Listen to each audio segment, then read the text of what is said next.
Agora, nesta noite, quero que você leia comigo o Salmo 90, o Salmo 90. Quero falar hoje sobre a brevidade da vida.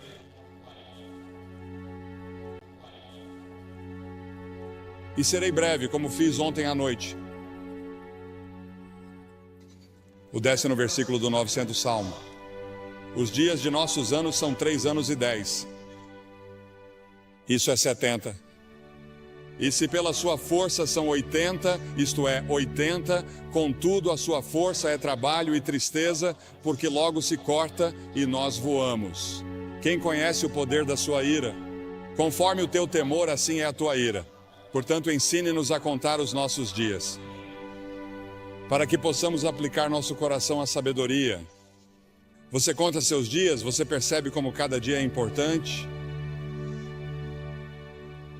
Pense nisso. Deus disse que se você viver até os 70 anos, poderá viver até os 80. E as Escrituras dizem que se você viver até os 80 anos, é provável que tenha muito trabalho, tristeza, problemas e dificuldades. Ouvi falar de um passageiro de trem que estava distribuindo charutos, porque o trem de onde moro chegou no horário pela primeira vez em muito tempo. Isso foi há vários anos. O condutor disse que não poderia aceitar um charuto. Por quê? Ele disse, porque este é o trem de ontem.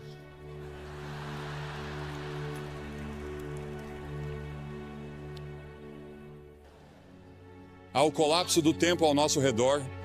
Você sabia que nos dias de Jesus, o mais rápido que uma pessoa podia ir era o mais rápido que um cavalo podia correr?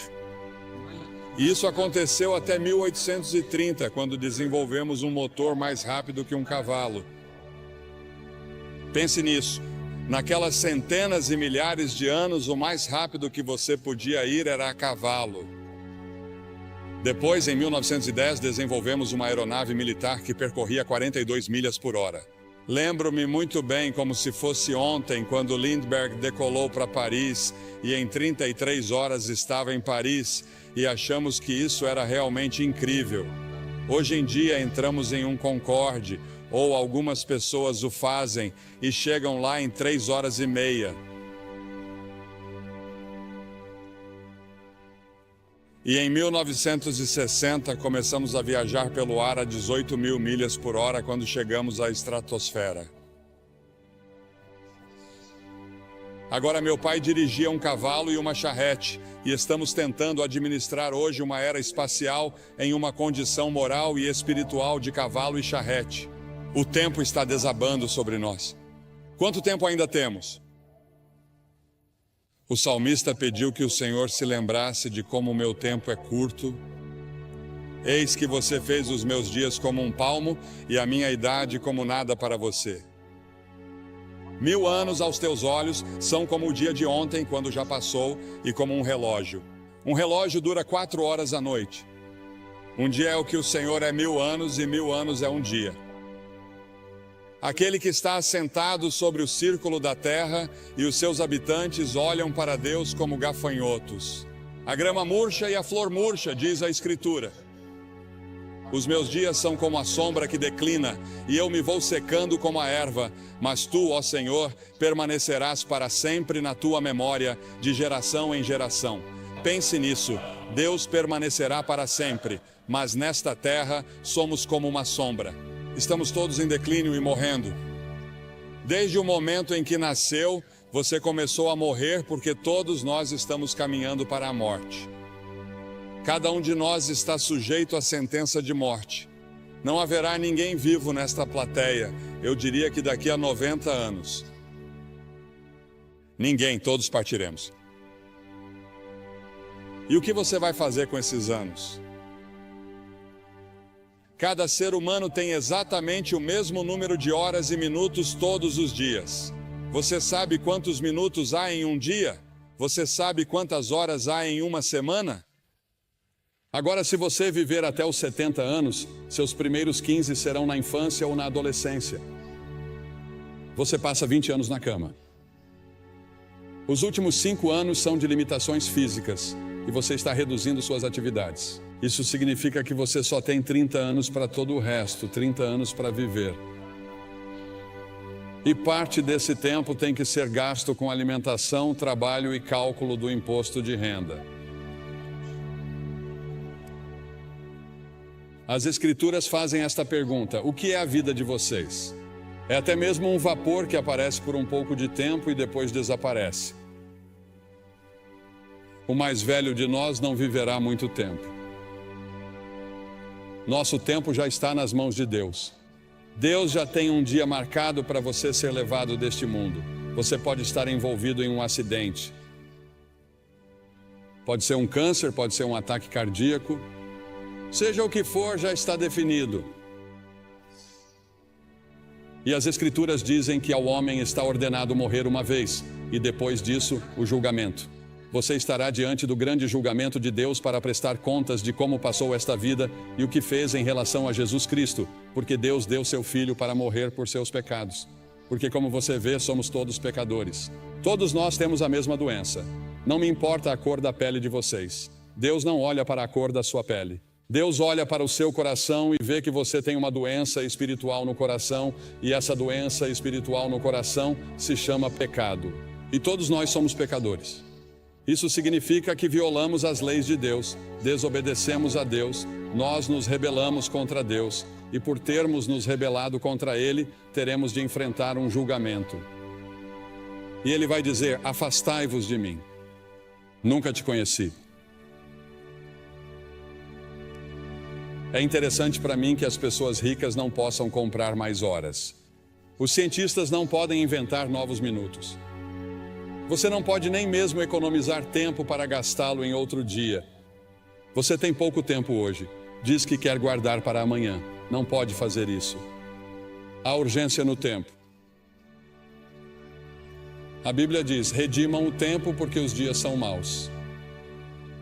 Os dias são muito ruins.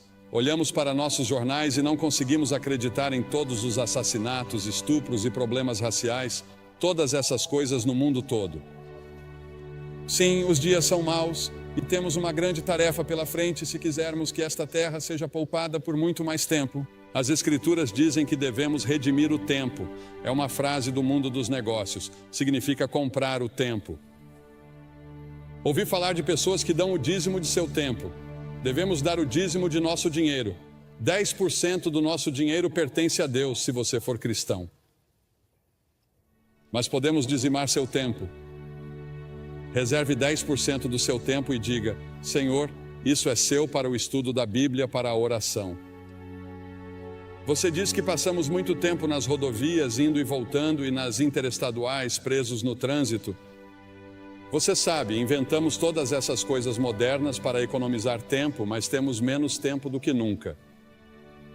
Temos bem menos tempo hoje que meus pais na era dos cavalos e charretes.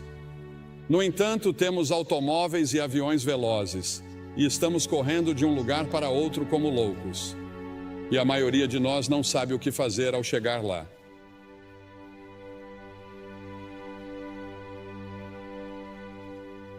Você tem muito tempo, mas para quê? Você tem tempo para servir a Cristo.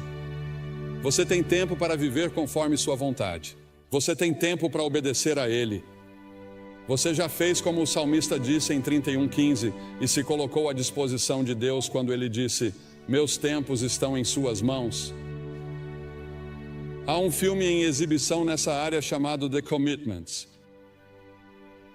Você já entregou toda a sua vida a Cristo? Isso já aconteceu com você? Ah, você diz sim, eu fui batizado, eu fui confirmado. Vou à igreja de vez em quando. De vez em quando penso em Deus. Mas você realmente se comprometeu com isso? Você está totalmente comprometida com Ele? E você tem certeza de que, se morresse neste momento, iria para o céu? Você tem certeza de que seus pecados estão perdoados? É por isso que Cristo veio e morreu na cruz e derramou seu sangue e Deus o ressuscitou dos mortos. Além disso, há a tirania do tempo. Ele nos controla e ficamos frustrados.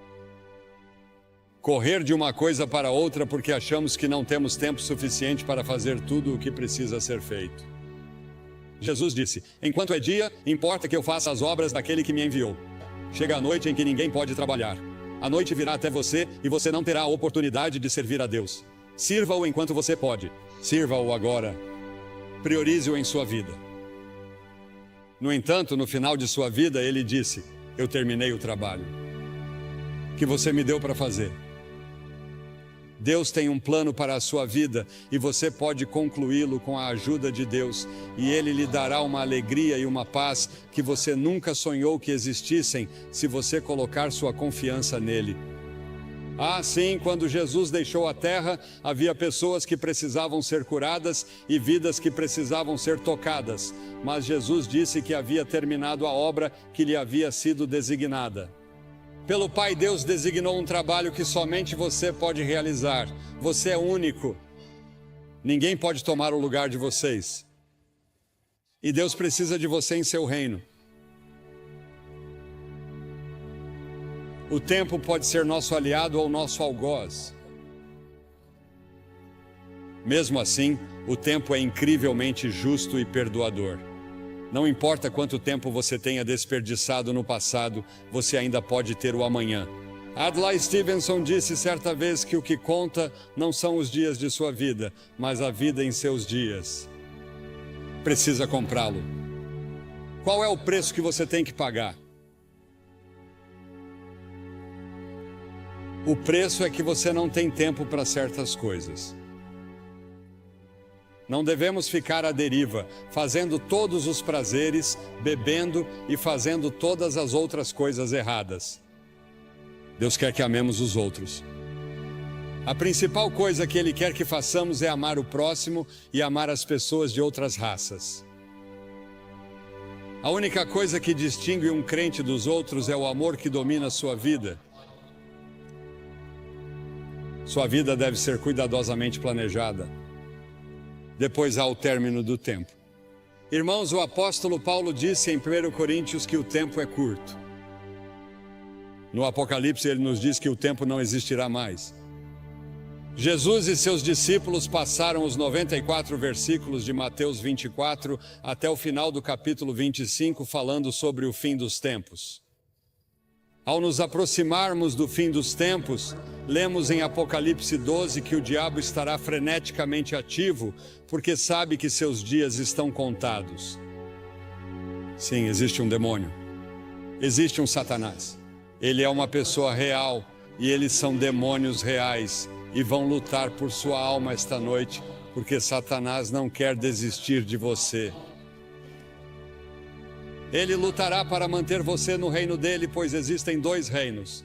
Há o reino do diabo e há o reino de Deus, e você tem o direito de escolher em qual deles quer estar. É claro que não sabemos quando será o momento da vinda de Jesus. Em Marcos 13 é-nos dito que o céu e a terra passarão, mas daquele dia e hora ninguém sabe. Portanto, cuidado, vigie e ore, pois você não sabe qual é o seu tempo. Não sabemos quando Deus virá nos buscar. Em Romanos 13, o apóstolo diz que, conhecendo o tempo, já é hora de despertarmos do sono, pois a nossa salvação está mais próxima agora do que quando cremos. A noite já passou, o dia está próximo, portanto lancemos fora as obras das trevas e vistamos a armadura da luz. A Bíblia usa várias vezes a frase "o tempo está próximo". Jesus nos disse para discernirmos os sinais dos tempos. Um dos sinais é que a iniquidade será abundante. Pegue seus jornais e assista ao noticiário. A iniquidade é abundante em todos os lugares. Não apenas em Nova York, não apenas em Nova Jersey, mas em todo o mundo. Quando a lista for chamada no céu, você estará lá? O nome de vocês está escrito no livro da vida? Porque as Escrituras dizem que se o seu nome não estiver no livro da vida do Cordeiro, você nunca entrará no céu. Seu nome neste momento está no que é chamado na Bíblia de livro. E sob seu nome estão todos os pecados que você já cometeu, todas as coisas erradas que você já pensou, todas as suas intenções erradas. Está tudo lá registrado e você será confrontado no julgamento. Mas quando você vem a Cristo e se apresenta total e completamente a Ele como Salvador e Senhor, Ele apaga tudo o que está nesses livros e escreve seu nome em outro livro, o livro da vida. No livro do Cordeiro, o nome de vocês está escrito lá? Se meu nome não estivesse escrito ali e eu não soubesse, eu não sairia deste prédio esta noite até ter certeza. Porque talvez nunca mais haja outro momento como este na vida de vocês. Esta é a hora de você estar com Deus. E então a brevidade do tempo exige ação imediata. O fato de que o tempo é curto exige que façamos algo a respeito agora, porque as Escrituras dizem em 2 Coríntios 6:2 que agora é o tempo aceito, não amanhã, hoje. O que você deve fazer, faça-o agora. O dinheiro que você deve doar, doe-o agora. Testemunhe agora às pessoas que deve. Toda vez que o relógio marca o tempo, ele parece dizer agora. Hoje, se vocês quiserem ouvir sua voz, não endureçam o coração. Você pode endurecer seu coração. Se você ouvir uma mensagem como essa, isso pode ser muito perigoso, porque você endurecerá seu coração. E na próxima vez que você ouvir o Evangelho, seu coração ficará cada vez mais duro. Venha a Cristo agora. Se houver um sussurro em seu coração de que você precisa vir, você vem. Depois há o aviso do tempo. Um dia será tarde demais para sua alma. O tempo é muito curto para indecisões e vacilações. Você não deve ficar entre duas opiniões. Os tolos dizem que há tempo de sobra. O diabo diz que você tem tempo de sobra. Todas as manhãs você tem 86.400 segundos para gastar e investir. A cada dia, o nome do banco abre uma nova conta com você. Talvez não haja amanhã. Venha agora. As Escrituras dizem, visto que todas essas coisas hão de acontecer, que tipo de pessoas vocês devem ser? Li um artigo há alguns anos falando sobre algumas pessoas que estavam se divertindo muito na véspera de Ano Novo, e o autor do artigo disse que elas bebiam como se não houvesse amanhã. Provavelmente todos vocês já ouviram a música, em outro momento e em outro lugar, e é isso que o diabo sussurrará em seu ouvido esta noite. Quando eu lhe disser que você precisa vir e assumir seu compromisso com Cristo, com essas centenas e milhares que já vieram nesta cruzada, o diabo dirá, espere, outra hora, outro lugar. Este não é o momento. Este é o momento. O simples fato de você estar aqui indica que é a hora. Por alguma estranha coincidência ou providência, Deus trouxe você aqui esta noite. E antes de vir você achava que estava bem com Deus, mas agora não tem certeza.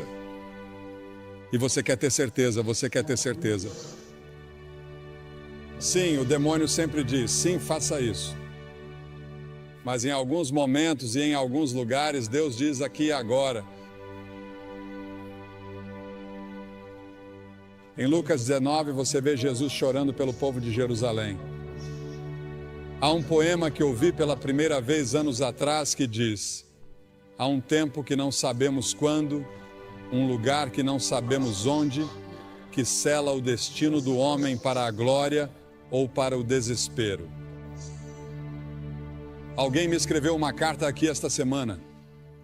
Diz: caro Sr. Graham, em 1957, sua cruzada foi ao antigo Madison Square Garden, na cidade de Nova York. Eu tinha 6 anos. Ainda me lembro da viagem de ônibus, das arquibancadas de madeira dura e dos meus sapatos pretos de couro envernizado. Lembro de tudo. Lembro-me de tudo como se fosse ontem.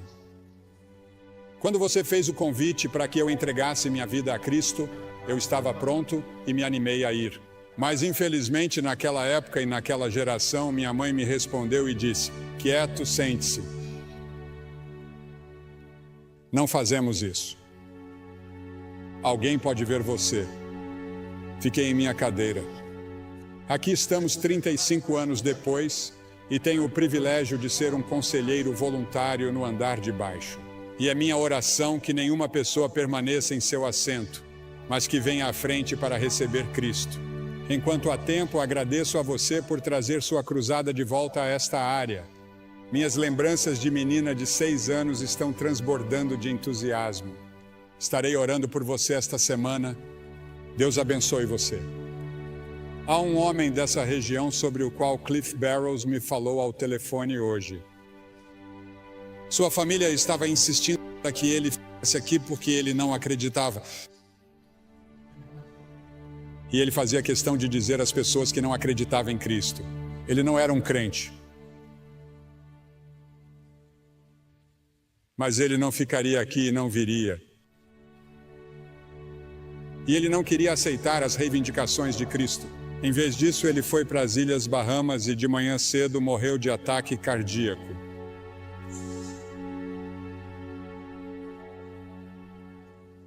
Para ele agora é tarde demais. Sua decisão está tomada. E quanto à sua decisão? Você vai dizer sim ou não às afirmações de Cristo? Cristo morreu por você, ressuscitou, e então o que você tem de fazer? Você precisa primeiro se arrepender de seus pecados. Isso significa que você diz: Senhor, sou um pecador. Sinto muito por meu pecado. Estou disposto a mudar meu estilo de vida. Quero segui-lo e servi-lo. E entrego minha vida a você esta noite, ou rededico minha vida a você esta noite. Preciso de você, Senhor, e quero assumir meu compromisso nesta noite. Nessa cruzada, nunca mais estaremos neste auditório. E você está aqui esta noite. Vou pedir que você se levante do seu assento na varanda. Isso levará 1 minuto a mais, portanto, comece agora. Venham e fiquem todos na frente, na minha frente, na frente do pódio. E depois que todos vocês vierem, vou lhes dizer uma palavra, fazer uma oração com vocês e dar-lhes alguma literatura para ajudá-los em sua vida cristã. Você diz: por que você pede às pessoas que venham publicamente? Porque cada pessoa que Jesus chamou, ele chamou publicamente. Havia algo em tornar isso público. Ele morreu por você publicamente, pendurado nu em uma cruz. Certamente pode vir e apresentar-se aqui publicamente.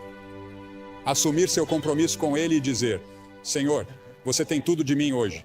Quero ter certeza de que estou pronto para conhecer você. Apenas levante e venha de qualquer parte do estádio.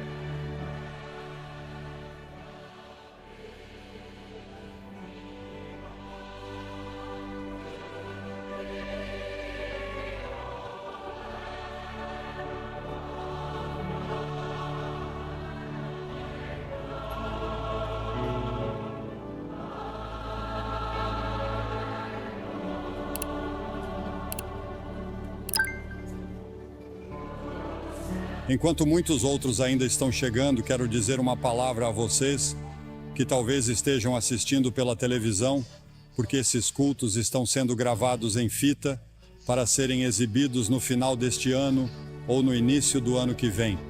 E muitas pessoas têm assistido à televisão e você tem pensado em como o tempo está passando rápido.